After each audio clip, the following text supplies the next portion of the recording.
Welcome, global community, global people, to Chaps Many Cultures. How are you this morning, or afternoon, or middle of the night, or whatever time of day it is in your corner of the world? Brett, how's your corner of the world? It's early, fine, and dandy, and it's a beautiful day. Just a sensational day. As always, every day is a good day. Every day is a good day. Interesting. All right. So you never talk about things that are not fine and dandy. Would you let us know if it was not a beautiful day? I would absolutely let you know. Okay. So you wouldn't hold back? No, I wouldn't hold back. No.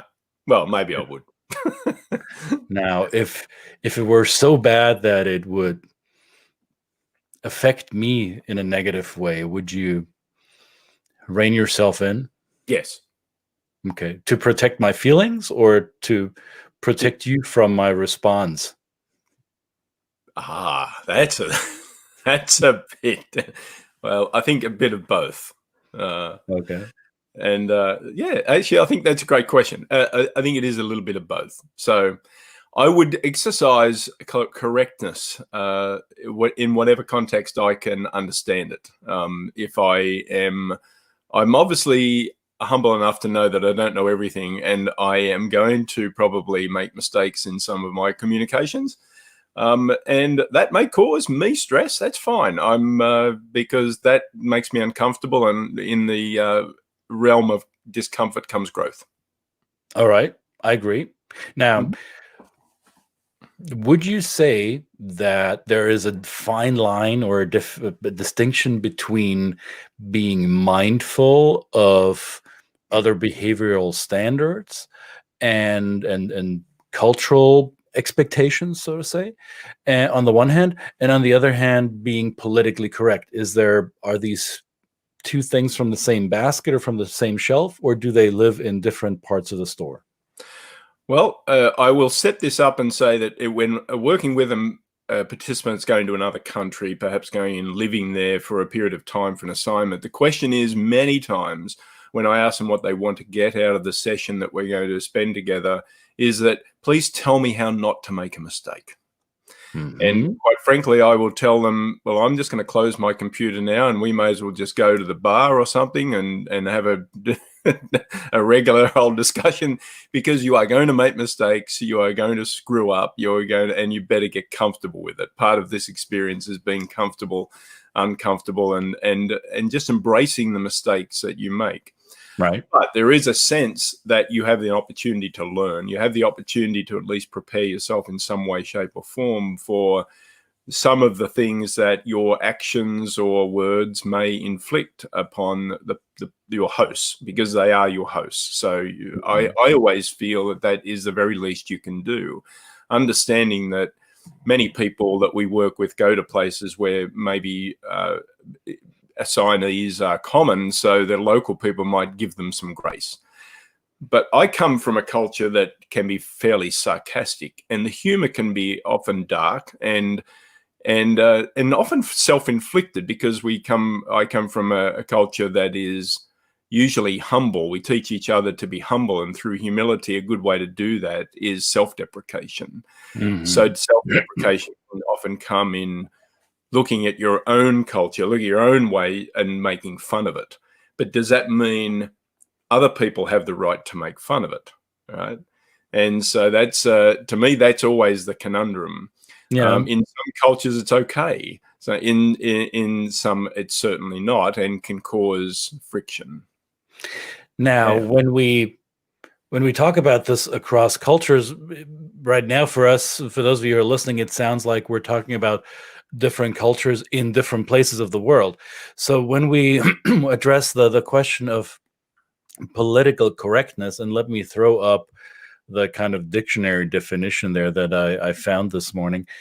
If we're talking about political correctness within a group, as homogenous or non-homogenous it may be, political correctness is in my understanding, it goes a little bit beyond the mindfulness of other behavioral norms in other cultures. It actually sets a somewhat arbitrary default of what is appropriate within our group, and that default may evolve over time, as it has in many countries. When we talk about political correctness, what is okay to say, and what do people accept as terminology?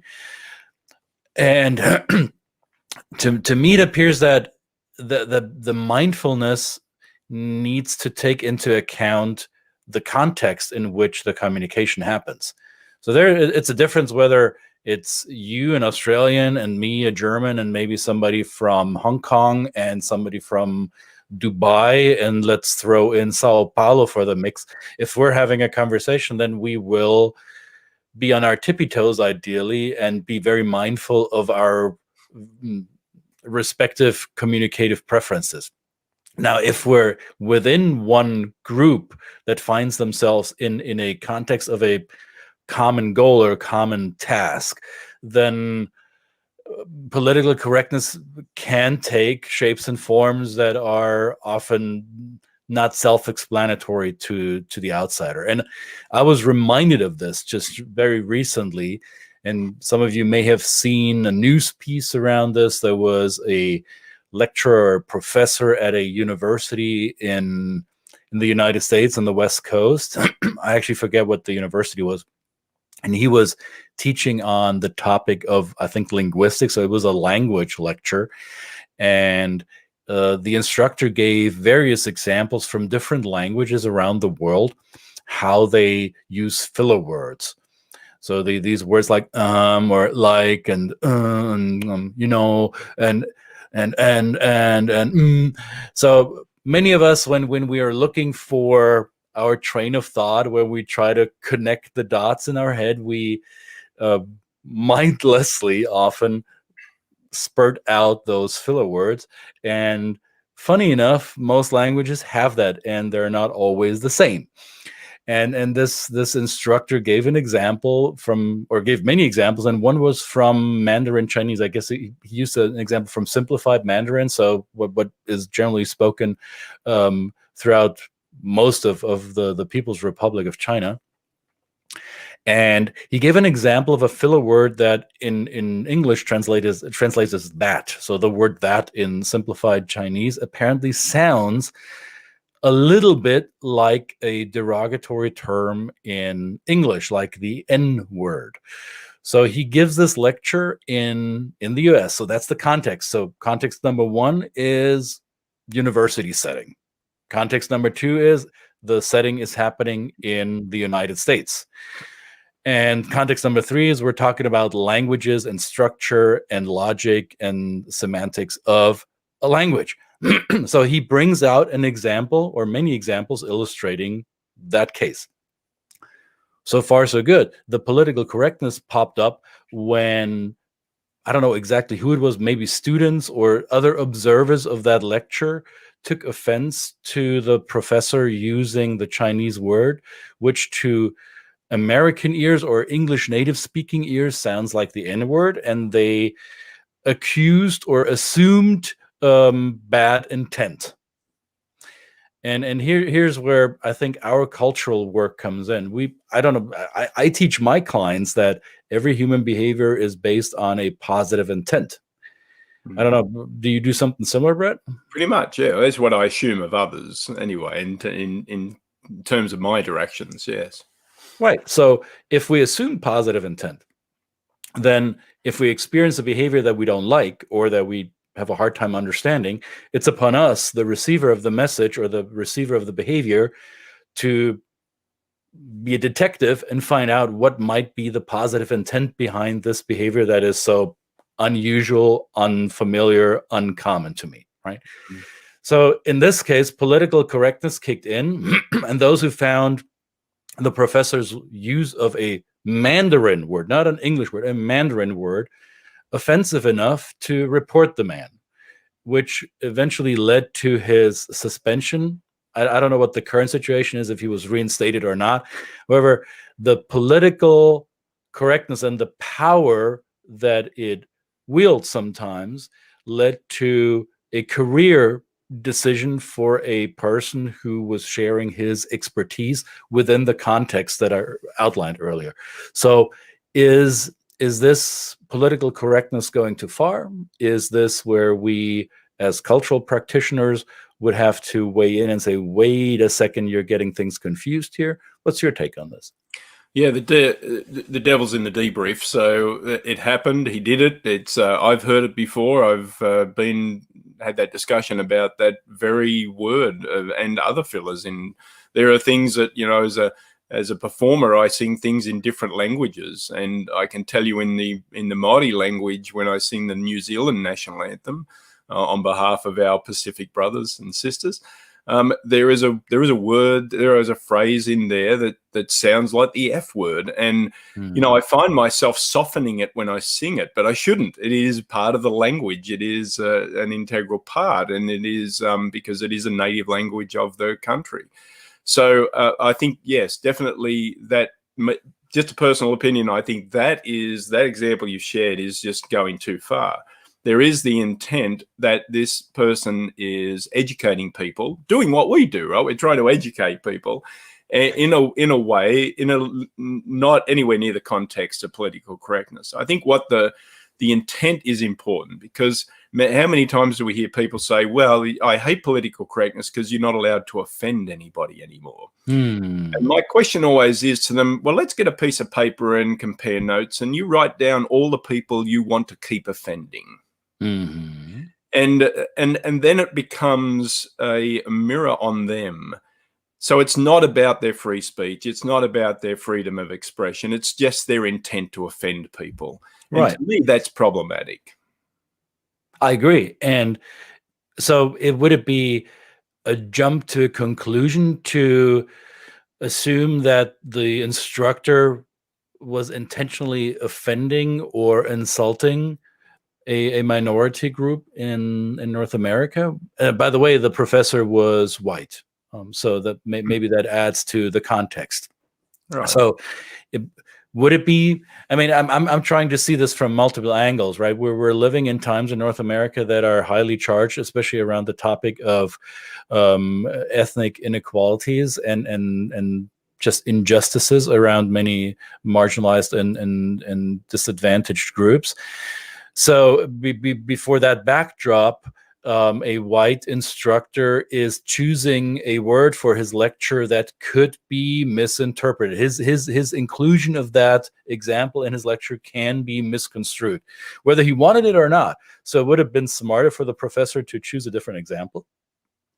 Well, even the pronunciation of the word is a variation. It doesn't really sound like the word that they're accusing you of saying. It's not spelt like that in the English phonetics. So it's the way, because I spoke to a Chinese colleague of mine, and they said, yeah, well, we've heard that's happened before, but it's kind of like we say it so quick. It's when you say it quickly. So again, it's the context of the delivery. People, native Mandarin speakers, can speak very quickly. I think anybody is in their native language can do that. So it can change. And of course, it's probably a regional accent thing too, you know. Right. So when you get to the point where the regional accent makes it sound very much so, or in another context makes it completely different. I always just kind of come to I try to make it simple. There are examples in one particular part of the world, which I often work with assignees going to, where social media, just the expression on social media of somehow making some critical statement about infrastructure, like the trains, has caused careers to be destroyed in that country because it's been known public. So we just do the little things like say, be very careful about what you share on social media. So in the Western kind of construct that we live in, we might have a visceral response to that and say, but this is free speech, so therefore why can't I share it? And why do people get so upset about describing the state of the subway in this country? Well, I don't know. I can't answer that question, but that's what they do, and I think that we need to be respectful of it. Now again, we're talking about different legal, social, cultural norms in different parts of the world, that's a different context, right? So that's where I would not put that in the political correctness basket. That is something that is, well, you follow the rules, or you adhere to the rules of the group that you enter. Now, in a domestic or in a in-group setting, I would argue that a university class or college group that studies on around the same topic, that's a common shared interest group, or multiple shared interest group, so that there's a different context for that type of communication. Now, I'm not taking sides here. I've been reading over this story for multiple times, and I could find myself to come to agree with those who accuse the professor of handling the situation in not in the proper way, because of what's going on in the United States right now. So context is king here. On the other hand, I would argue that, well, if you're a college student, no matter what age and of what generation and what ethnic background, you come to that class for a reason, and you understand under which pretext this communication happens. So it's a little bit far-fetched maybe to draw the conclusion that you did. So it's a double-edged sword. So political correctness can be weaponized, as we can see here, right? It can be used to further someone's agenda, or to play into identity politics, which we have seen a lot of in the Western societies, not just the United States, for many years. So that people are playing on the emotional heartstrings of many different societal groups for their political or economic gain, because they understand what they're doing by choosing words or expressions that may or may not trigger certain responses. So words have power, people. Use your words wisely and deliberate which words you want to use and how they might affect people. And if they do, just like Brett said, you're going to screw up. I'm going to screw up. I screwed up I continue to screw up so many times. Just ask my wife. And as our good friend Kelly McLeod-Chingan says, how it is received is the most important thing. It doesn't matter your intent. And that's for me the point of the discussion. Sometimes you will say something that you unintended. So I think in this case, a professor, you should have been given the chance and to listen. And I'm sure he probably would be happy to do that and listen to how it was received, right? For some people. And I'm sure that he would have said, okay, that's a good point. I probably should avoid that. Especially when it's not, because this was online. Everybody's learning online right now. So it was online, so it was public. I could think in a lecture room, it probably wouldn't have gone any further. But because it was found online, right? And so I think, but Kelly, and I always go back to this, it doesn't matter your intent. It matters how it's received. But then to be able to be humble enough and say, okay, then please tell me how I might phrase that differently, how I might use another example. And then anybody who's got positive intent of calling you out for something will generously say to you, yes, that kind of offended me, but here's some tips that I can offer you. And unless we're grown up enough to have that open conversation, which is hard to have nowadays. Right? That's the exact point. So I fully agree with you and also with Kelly on that. And this works if both sides of that conversation are willing to continue the dialogue to find acceptable common ground, which for more and more people seems to be a very hard thing to do, because they'd rather be right than be in agreement with someone. Right. They'd rather be right than happy. Right. Yeah, absolutely. All right. So PC or Mac, I don't care. Political correctness. See your Mac. Watch your words is what we can tell you, and be okay with being told that your words may have hit the wrong note, because you might sound very harmonious and very educated to yourself as you listen to yourself talk about the things that you know so much about. and maybe you sound really weird and dissonant and insulting to others, and as long as we don't harmonize better, we will not resolve these issues. And political correctness may be a tool for us to, I don't know, edit ourselves in advance, and not always will it work. So sometimes we'll hit the wrong notes, and probably have done so here in this program, even today or in the past. Call us out on it. Let's have a conversation around this. We're humble enough and vulnerable enough to admit that we goofed, and we want to learn from you.